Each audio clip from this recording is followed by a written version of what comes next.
목민자가 백성을 위해 있는 것인가? 백성이 목민자를 위해 있는 것인가? 신영국 전 문경시장의 지방자치 경험을 담은 책 서울이 죽어야 나라가 산다. 전국 유명서점에서 구입 가능합니다. 안녕하십니까. 문경시장을 지낸 신현국입니다.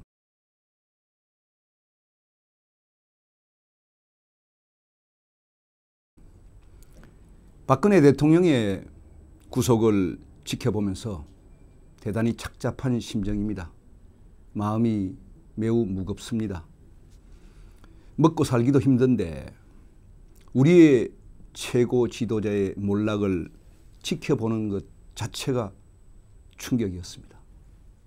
헌정사상 세 번째이고 박 대통령이 탄핵된 지 21일 만입니다. 반복되는 우리의 불행한 역사 속에서 왜 우리의 지도자는 이럴까 하는 비통한 생각마저 듭니다. 박 대통령의 구속을 놓고도 국민들의 생각이 갈리고 있습니다. 찬성 쪽에서는 당연한 결과이고 무슨 변명의 여지가 있느냐입니다.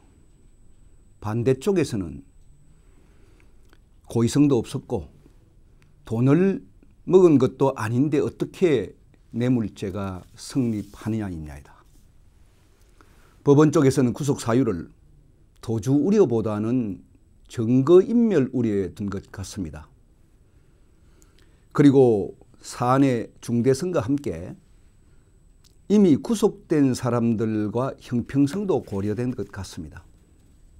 제가 지난번에는 탄핵이 잘못되었다고 비판했습니다. 주로 법리적인 부분을 중심으로 얘기를 했습니다. 그리고 지난 토요일에도 많은 시민들이 태극기를 들고 성토를 했습니다. 그런데 박 대통령의 구속은 이제 더 이상 왈가왈부해서는 안 될 것 같습니다.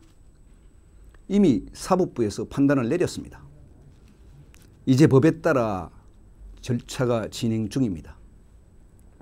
비록 대통령이 의도하지 않았고 또 고의성도 없었고 또 직접 돈을 받지 아니했다 하더라도 이제는 받아들여야 될 때인 것 같습니다. 더 이상 논란을 일으키는 것은 아무에게도 도움이 안 될 것입니다. 오늘 두 번째 주제는 서울이 죽어야 나라가 삽니다입니다. 제 책 제목이기도 합니다. 저는 문경시장을 2번 했습니다.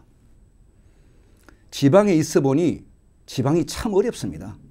시장만 시켜주면은 저 하늘의 별이라도 따고 공약을 했는데 막상 자리에 앉고 보니 한마디로 막막했습니다. 지역의 인구는 반토막이 났습니다. 일자리다운 일자리도 없습니다. 병원다운 병원도 없습니다. 또 유명한 학교도 지방에는 없습니다. KTX, SRT 생겨가지면은 잘 살 거라고 생각했는데 상권은 더욱더 무너졌습니다. 아침에 부산에서 KTX 타고 서울에 와서 병원 볼일 보고 오후에 백화점에서 쇼핑하고 부산 가도 저녁 식사 부산에서 할 수 있습니다. 한마디로 전국이 일일 생활권이 되었다는 얘기입니다. 이제 대선이 불과 한 달 앞으로 다가왔습니다. 대선 때면 되면은 의뢰하는 얘기가 있습니다. 지역 균형 얘기입니다. 한마디로 부산도 살리고 대구도 살리고 강주도 잘 살겠다고 합니다. 그런데 말짱 거짓말입니다. 선거 끝나고 나면은 언제 그런 얘기 했느냐 식입니다. 영남권 신공항 얘기 한번 하겠습니다. 우리가 먼저 얘기 안 했습니다. 대선 후보들마다 앞다투어 영남권 신공항 해주겠다고 약속했습니다. 공항 지어도 사실 일반 서민들에겐 큰 도움 안 됩니다. 그래도 혹시나 했지요. 그런데 어떻게 되었습니까? 지역 싸움만 부채질했습니다. 소위 TK다, PK로 편을 갈라놓았습니다. 밀양과 가덕도로 편이 갈렸습니다. 입장이 난처해지니까 없었던 일로 했습니다. 또 대선이 되자 다시 공약했습니다. 한 번 더 쏘가보자고 했더니 역시나였습니다. 이번에는 밀양도 아니고 가덕도도 아니고 김해공항 확장하겠다고 했습니다. 그런 논리라면은 김포공항 확장하면 되지 왜 수십조 들여가지고 인천공항을 새로 지었습니까? 같은 사안을 두고도 서울은 되고 지방은 안 된다는 논리가 무슨 논리입니까? 이번 대선에는 또 무슨 사탕발림으로 균형 얘기할지 모르겠습니다. 그런데 분명한 것은 우리 대한민국은 서울만 있습니다. 수도권만 있습니다. 서울, 인천, 경기 3개 지역을 합해서 면적을 따지면은 우리 국토 전체 면적의 12%밖에 안 됩니다.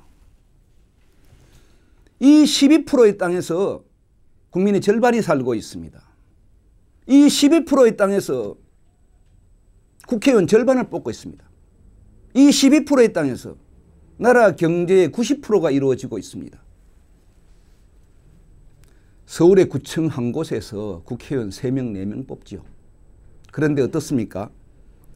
강원도 홍천, 철원, 화천, 양구, 인제와 태백, 횡성, 영월, 평창, 정선은 5개 시군인데 국회의원 딱 한 명 뽑습니다. 근데 이들 지역의 면적을 따지보면 서울보다 10배나 넘습니다. 땅덩어리는 전혀 고려 대상이 아니고 인구만을 기준으로 삼고 있는 것이죠. 국가의 3대 요소가 뭡니까? 영토, 국민, 주권이라고 배웠지 않습니까? 우리 헌법 조문에도 군데군데 영토에 대한 얘기가 명문화되어 있습니다. 그런데 2년 전에 헌재에서는 어떻게 했습니까? 인구만을 기준으로 국회의원 선거구 획정했습니다. 그러다 보니까 국회의원 절반이 수도권에서 뽑게 된 것이지요.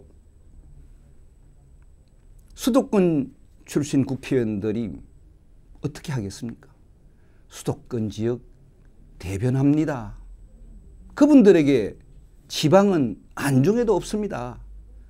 부익부, 빈익분, 양극화 현상은 더욱더 심화될 수밖에 없습니다. 20년 후가 되면은 인천이 부산보다 더 커집니다. 헌법 120조에는 국가는 국토의 균형 있는 개발과 이용을 위해서 필요한 계획을 수립하도록 되어 있습니다. 123조에는 국가는 지역 간 균형 있는 발전을 위해서 지역 경제를 육성할 의무를 진다고 되어 있습니다. 의무입니다. 의무. 그런데 역대 정부가 그렇게 하지 않았습니다. 쉽게 얘기해서 역대 정부가 직무유기했다는 얘기입니다.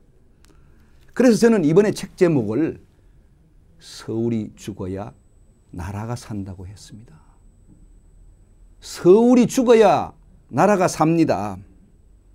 서울을 축소해야 된다는 얘기입니다. 말로만이 아닌 진짜 균형 발전, 균형 개발 하자는 뜻이지요. 조용필의 돌아와요 부산항해라는 노래가 있습니다. 가사가 이렇습니다. 꽃피는 동백섬에 봄이 왔건만 형제 떠난 부산항에 갈매기만 슬피 우네. 지금 부산의 모습입니다. 지금 우리 지방의 모습입니다. 진짜 부산에, 대구에, 광주에 사람이 살 수 있도록 해달라는 것입니다. 이번 대선에서는 진심 어린, 진정 어린 지역 균형 얘기가 있었으면 합니다. 감사합니다.